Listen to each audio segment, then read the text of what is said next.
तो hello anime lover, स्वागत है हमारे चैनल एनिमे एक्सप्लेन पर। आज मैं आपको एक्सप्लेन करूंगा चेनसो मैन एपिसोड 3। और जिन जिन ने पहले के एपिसोड 1, 2 नहीं देखा है तो वो पहले जाकर चेकआउट कर लो, उनका लिंक डिस्क्रिप्शन में है। और अब जानते हैं आगे की कहानी को इस एपिसोड के साथ, जिसका नाम है मियो इज वेयर अबाउट। और हमने पिछले एपिसोड में देखा था पावर ने एक कुकुम्बर डेविल पे अटैक करके उसे मार दिया था, लेकिन पर यहाँ पे एक रूल है कि अगर पहले से ही कोई सिविलियन हंटर उस डेविल के साथ इंगेज है तो कोई पब्लिक डेविल हंटर उसे नहीं मार सकता। Basically public devil Hunter civilian devil hunters के काम के अंदर टांग नहीं अड़ा सकते। हमने पिछले एपिसोड में देखा था कि कोई सिविलियन हंटर पहले से उस डेविल को हैंडल कर रहा था, लेकिन पर पावर ने उस डेविल को मार के वो रूल तोड़ दिया था, जिसके लिए उसे अरेस्ट भी किया जा सकता है। पावर को इस काम के लिए माकीमा से डांट भी पड़ती है और माकीमा कहती है कि पावर को बिना सोचे समझे कोई काम नहीं करना चाहिए और डेंजी को भी पावर को कंट्रोल में रखना चाहिए था। हमें पता चलता है कि पावर फेंट होने से पहले एक ब्लड डेविल हुआ करती थी और पावर अपने ब्लड को लड़ाई में यूज कर सकती है। माकीमा ये सारी बातें सुन पावर डर जाती है और अपना सारा इल्जाम डेंजी के ऊपर लगा देती है कि मैंने तो इसके कहने पे उस डेविल को मारा था। माकीमा उन दोनों को चुप कराते हुए कहती है कि मैं चाहती हूँ कि तुम दोनों साथ मिलकर अच्छे से काम करो। और वहाँ इसके थोड़ी देर बाद डेंजी अपनी जिंदगी की पहली सोडा ड्रिंक खरीद के पीता है और माकीमा को एक बिल्ली दिखाई देती है जिसे वो पेट करने लगती है। और डेंजी कहता है कि सोडे के कैन खरीद के पीना भी मेरे लिए सपने जैसा है। वो ऐसी झूठ बोलती रहेगी तो वो दोनों भी एक दिन खतरे में आ जाएंगे। पावर बताती है कि उसे पूरी दुनिया में सिर्फ बिल्लियां ही पसंद हैं। और पावर बताती है कि उसे इंसानों से भी काफी ज्यादा नफरत है और डेविल से भी, क्योंकि मेरी प्यारी बिल्ली मियोई को एक डेविल ने किडनैप कर लिया था। इससे पहले वो उसे छुड़ा पाती, लेकिन पर माकीमा ने पावर को पकड़ लिया था और वो अब से ही एक डेविल हंटर है। लेकिन पर पावर ने अब तक हार नहीं मानी है। वो अपनी बिल्ली को पाने के लिए किसी भी हद तक जा सकती है। पावर कहती है कि डेंजी को उसकी बातें मजाकिया लग रही होंगी। डेंजी कहता है कि मैं बिल्ली के लिए तो नहीं, लेकिन पर तुम्हारी ब्रेस्ट छूने के लिए किसी भी हद तक जा सकता हूँ। उसके पास भी एक डॉग पचीता हुआ करता था, इसलिए मैं ये सारी बातें समझ सकता हूँ। पावर डेंजी को एक ऑफर देती है कि वो उसकी बिल्ली लाने में उसकी हेल्प करेगा तो वो अपनी ब्रेस्ट डेंजी को छूने देगी। ये सब सुन डेंजी गुस्से में कहता है कि उस डेविल की हिम्मत कैसे हुई एक मासूम बिल्ली को किडनैप करने की, मैं उसे जिंदा नहीं छोड़ूंगा। इसके बाद वो दोनों हेडक्वार्टर्स के अंदर जाके पावर के लिए परमिशन लेते हैं, क्योंकि पावर को अकेले जाना बाहर अलाउ नहीं था। रास्ते में पावर बताती है कि वो जानती है कि वो डेविल कहाँ पर है, लेकिन पर डेंजी को ही उस डेविल से लड़ना पड़ेगा, क्योंकि वो पावर को देखते साथ ही उसकी बिल्ली को एक शील्ड की तरह यूज करेगा। डेंजी बताते हैं कि उसके पास भी एक पेट डॉग पोचीता हुआ करता था और वो मर गया, लेकिन पर वो अब भी मेरे दिल के अंदर जिंदा है। ये सुनकर पावर कहती है कि इंसान कितने मूर्ख होते हैं, तुम्हारा डॉग मर चुका है, वो तुम्हारे दिल में जिंदा है, ये सिर्फ तुम अपना मन रखने के लिए कहते हो। सुनकर डेंजी को काफी ज्यादा गुस्सा आ जाता है, लेकिन वो अपने लक्ष्य को देखकर चुप हो जाता है और मन में सोचते है कि उन दोनों के बीच कभी नहीं जमेगी। और इधर माकीमा कुछ सीनियर्स के साथ होती है और जो कहते हैं कि ऐसे र्यूमर्स हैं कि दूसरे देशों ने डेविल्स को जंग के अंदर इस्तेमाल करना शुरू कर दिया है, तो माकीमा की जो नई स्क्वाड है वो कैसा कर रही है। तो माकीमा बताती है कि उनमें से एक बहुत बड़ा प्रॉमिसिंग है और दूसरा इंटरेस्टिंग है। और फिर सीनियर बोलते हैं कि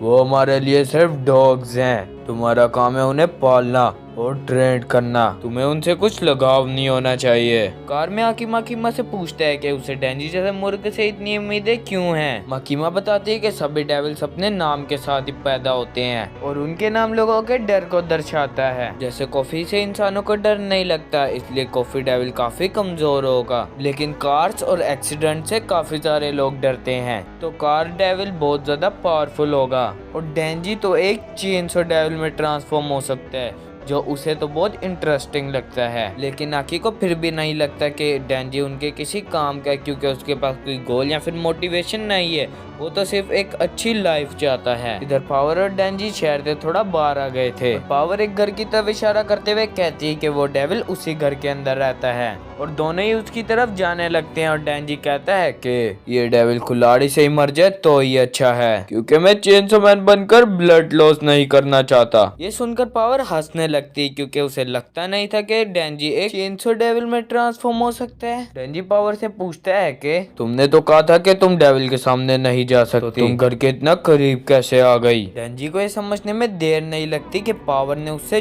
झूठ बोला था, वो डेंजी को यहाँ फंसा कर लाई है। डेंजी अपनी कुल्हाड़ी से पावर को मारने लगता है, लेकिन पर उससे पहले पावर अपने ब्लड के हथौड़े को डेंजी के सर पर दे मारती है, जिससे वो बेहोश हो जाता है और फिर उसकी बॉडी को वो घसीट कर उसी घर के अंदर ले जाती है। अंदर एक डेविल पावर से कहता है, तुमने मुझे बहुत ज्यादा इंतजार करवाया है। लेकिन पर उस पर माकीमा कहती है कि उसे बाहर जाने की इजाजत नहीं थी, लेकिन फिर भी वो अपने वादे के मुताबिक एक इंसान को लेकर आई है। हम देखते हैं कि ये एक बैड डेविल था।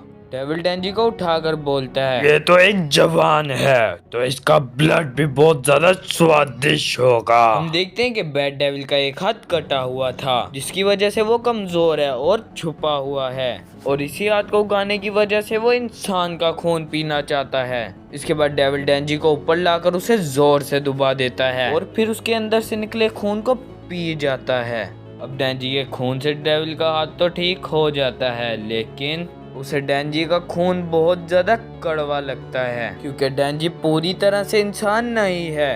वो डेंजी को दूर फेंक देता है और बोलता है कि मेरे मुंह का टेस्ट बिगड़ चुका है और अब वो इंसान के खून से ही ठीक होगा। पावर डेंजी की तरफ मुड़ते हुए कहती है कि इंसान कितने मुर्ग होते हैं कि तुमने आसानी से मेरा भरोसा कर लिया। बैड डेविल अब शहर की तरफ देखते हैं और उसे सिगरेट, मेकअप और परफ्यूम की खुशबू बिल्कुल भी पसंद नहीं है। पावर कहती है कि वो अपने वादे के मुताबिक एक इंसान को उसके पास ले आई है, तो वो उसकी बिल्ली को बर्बाद कर दे। और फिर वो पावर की बिल्ली को निकालते हैं और पावर के सामने उसे निगल लेता है, क्योंकि पावर एक कड़वे खून वाले इंसान को उसके पास आई थी। ये देख पावर शॉक हो जाती है और हमें इसका पास दिखाया जाता है जब ये नई नई फींट बनी थी, जंगल के जानवरों को मारकर उनका खून पिया करती थी। पावर को एक दिन यही बिल्ली मिली जो मरी हुई हालत में थी, और पावर ने इसे काऊ का दूध पिलाया और खुद उस काऊ को मारकर उसका खून पी गई। पावर चाहती थी कि वो उस बिल्ली को मोटा ताजा रखे और फिर वो उसे खाएगी, लेकिन पर समय के साथ साथ पावर को उस बिल्ली से लगाव हो गया, वरना कोई भी पावर के सामने आकर उससे जिंदा नहीं बचा था। अचानक एक दिन बैड डेविल ने उस बिल्ली को किडनैप कर लिया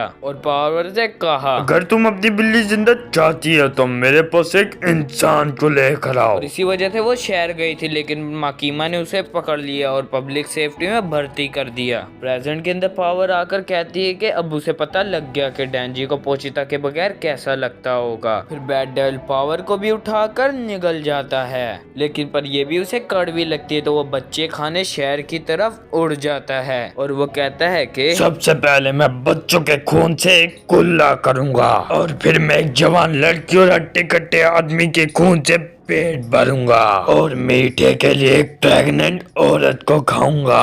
और डेंजी को भी उसने अपने पंजे में पकड़ा हुआ था, लेकिन पर वो देखता है कि डेंजी उल्टा उसी का खून पी रहा था। और फिर डेंजी को भी एक दिन याद आता है जब उसे पोचिता कहीं पे भी नहीं मिल रहा था। उसने उसे हर जगह ढूंढा, लेकिन पर आखिर में पोचिता उसके घर के अंदर ही मिला, जो कि रोता हुआ उसका इंतजार कर रहा था। तो तब उसने जाकर एक चेन की सांस ली थी। उसे पता था कि पावर को उसकी बिल्ली के बगैर कैसा लगता होगा। और डेंजी उसे कहता है कि मेरे संतरे यानी पावर को उसे वापस करो। और फिर वो अपनी डोरी खींच देता है, जिसकी वजह से उसके मुंह से चेन से उसकी बार आती है। और अब डेविल को पता चलता है कि डेंजी भी एक डेविल ही है। डेंजी अपनी चेन से उस डेविल का हाथ दोबारा से काट देता है और वो दोनों एक बिल्डिंग के ऊपर जाकर गिरते हैं। और यहाँ एक लड़की को देख डेंजी उसे भाग जाने का कहता है। ये सुन डेविल हैरान होता है कि ये एक डेविल होकर भी एक इंसान को भागने का क्यों कह रहा है। फिर डेंजी डेविल को एक पंच मारते हैं और दोनों नीचे सड़क पर आ गिरते हैं। और फिर इन दोनों में काफी ज्यादा लड़ाई होने लगती है। और लड़ाई के दौरान डेंजी यहाँ पे कुछ इंसानों को देखता है, उनको भाग जाने का कहता है। ये देखकर बैड डेविल एक कार उठाता है जिसके अंदर इंसान भी होता है और डेंजी की तरफ फेंक देता है, लेकिन पर उसी टाइम डेंजी के हाथों से चेन से गायब हो जाती है और वो अपने हाथों से ही कार को पकड़ लेता है। जब डेंजी का शरीर भी काफी ज्यादा स्ट्रॉन्ग हो गया और डेंजी बोलता है कि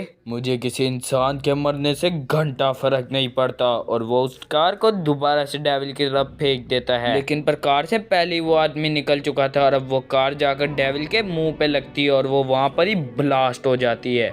और अब डेविल गुस्से में अपने मुंह से शॉक वेव डेंजी की ओर फायर करता है। डेंजी काफी ज्यादा दूर जाकर गिरते हैं और अब बैड डेविल उसी गाड़ी वाले आदमी को खाने के लिए उठाता है, लेकिन तभी उसे चेन से चलने की आवाज आती है। इसका मतलब ये है कि डेंजी अभी तक मरा नहीं था। डेंजी धुएं से बाहर निकलकर कहता है, मुझे कुछ भी महसूस नहीं हुआ।